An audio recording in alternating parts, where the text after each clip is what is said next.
want to bring up your next speaker. She's from Fair Vote Canada, an organization that has been working for a long time to make us a more democratic country. And my hat's off to them. Well, not literally. But I would like to have you all welcome up Ms. Shoni Field, everybody.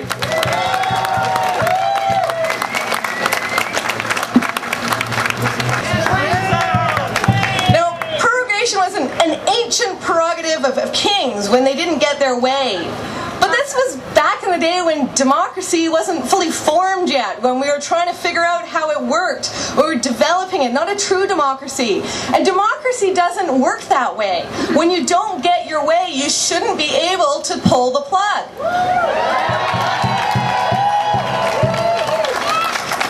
But unfortunately, it seems we've regressed, perhaps about 400 years. We have bills still on the table, an important investigation underway, an agenda not yet complete.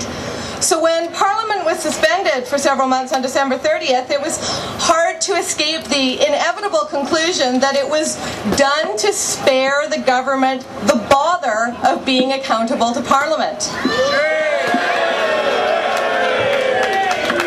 It was done to spare the government the bother of being accountable to the Canadian people. Sometimes democracy is a little inconvenient, but this is not democracy.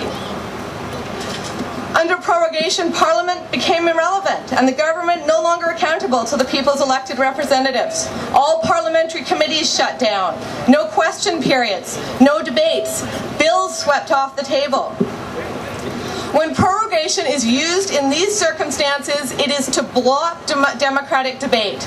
It is to block investigation and some of the meager checks and balances that our system has. Prorogation in these circumstances says there is no role for the people's representatives. Do we agree with that? No!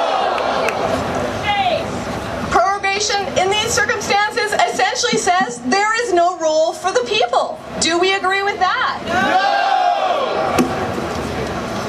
Prorogation in these circumstances is a sign of profound disrespect for the voter and for democracy.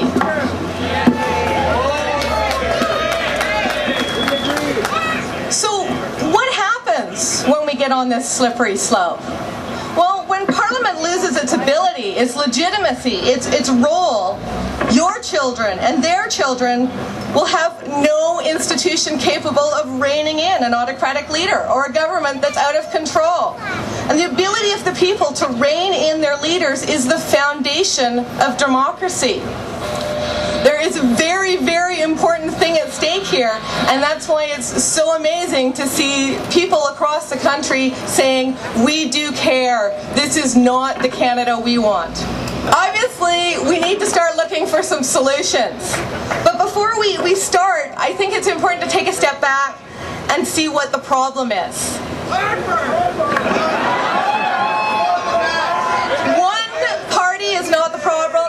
Amazingly enough, prorogation is not the problem. It's merely a symptom of the problem. So we talk about what would happen if in the future on this slippery slope Parliament loses legitimacy, loses authority, loses its role, but we have to acknowledge that we are 3/4 of the way down that slippery slope. The uncomfortable truth is that with or without prorogation, our Parliament is not able to meet our ideals right now. Betraying public trust! Betrayal! It is not a strong body capable of providing checks and balances to the government and Prime Minister. It can be dissolved without its consent on a whim. And it is not a representative body speaking for all Canadians. And I think that is the root of the problem. The reason why governments of Canada know that they don't truly have to be accountable to the Canadian people is we don't have a representative body that speaks for all Canadians.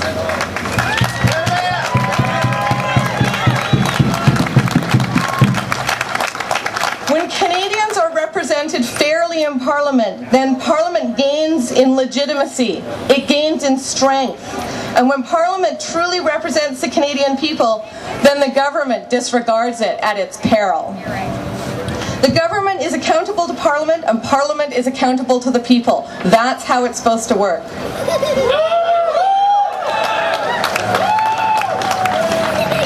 And this lack of accountability is always going to lead to crisis. It might be a questionable suspension of Parliament. It might be a sponsorship scandal. It might be some other scandal. But I truly believe until we get to the root of the problem, our country is going to continue to be plagued by the arrogance of unaccountability.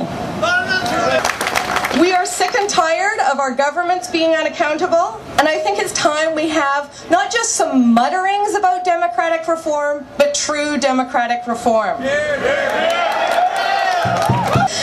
And not letting this be something that's a 30 days wonder and then goes away and they got away with it yet again. Let this be the thing where we are outraged and we stay outraged until it's fixed.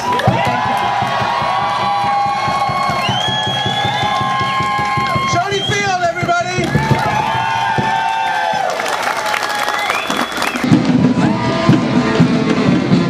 Shoni Field effectively protests the lack of accountability our politicians have. But we must remember that we, the voters, give politicians that irrevocable power every 3 or 4 years. As Shoni says, party is not the problem. Even prorogation is not the problem. These are merely symptoms of a corrupt representative democracy. You can go beyond protesting, nowpolling.ca, and start participating with your initiative.